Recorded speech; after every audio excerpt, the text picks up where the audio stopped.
As your project grows and the demands become more specific, it will assist the development if you think and plan early on how to accomplish the needs of your project. Creating systems that can be reused and modified easily can greatly reduce development time and make the overall production simpler. In this module, we will go over how pairing the enum assets with a blueprint scene component and a single blueprint actor was created to handle all the interactions we needed for this project. We will begin again by first pressing play and exploring the map and what has been added to it behind the scenes. We'll then discuss how these tools were built using the blueprint editor and the types of assets we needed to create to accomplish this. Let's begin by opening the map ArcViz RT.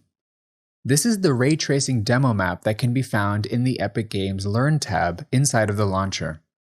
Because I am here to discuss enumerations and not the beauty of ray tracing in Unreal Engine, I have turned ray tracing off. Let's talk about some of the common mechanics that clients often ask for in architectural projects. Before I continue, I do want to point out that these techniques can be used outside of the architectural arena. They can be comfortably used in any project that uses blueprints or C++. So, some common mechanics for scenes like this would be to give the end user the opportunity to interact with the environment. Simply opening the door or changing the color of the light or the color of the wall or the position of a chair. Simple things like this can be combined into one system, and this is what we have made here. We have created one system to handle all of these needs while keeping the static meshes themselves where they are without pulling them into their own blueprints or damaging their current hierarchies. Looking at the world outliner, there are no added blueprints in the map. Press play and let's look around the scene. If I click the light switch on the wall, the light turns on. If I press the light itself, the color changes. I could press this chair here and it will animate to a new transform. I can press it again to animate back out. I'll turn around to this blue wall and press it. While this paint color definitely takes away from the beauty of the room, I can keep pressing it until I return to the original color. And lastly, the door. This one is a unique piece because for the door to open, the handle first needs to turn, and then the door rotates open. If you recall from the previous module, we set up a system that waited until something else was called and then performed its action.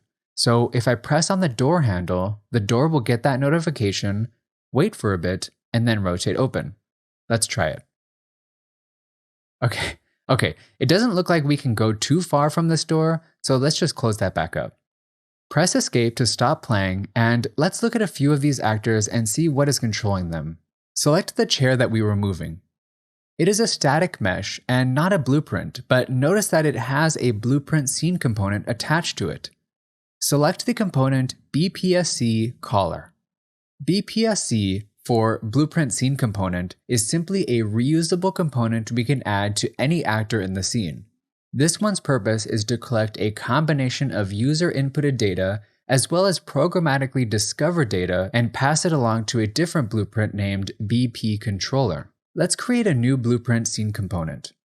Navigate to the Blueprints folder in our ArcViz Interior folder. In here is the BPSC caller that we're using.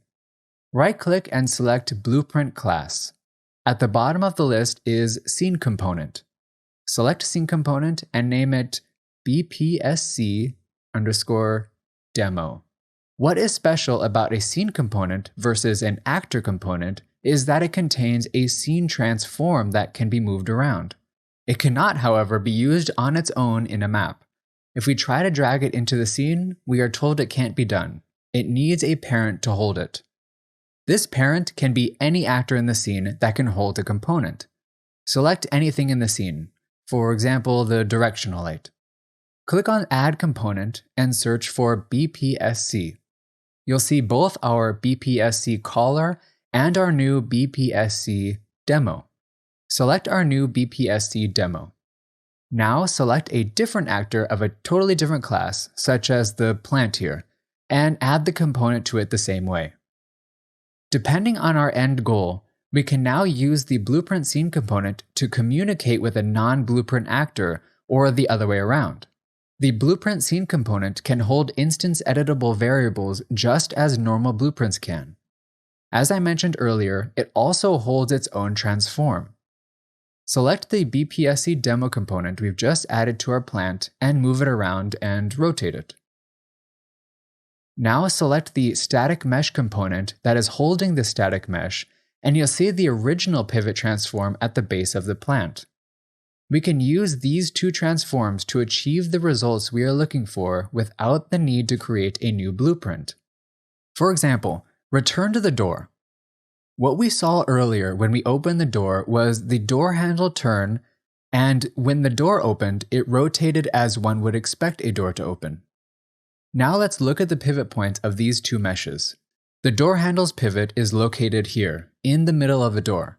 If I were to try and rotate it, the handle will rotate about the pivot, which is incorrect.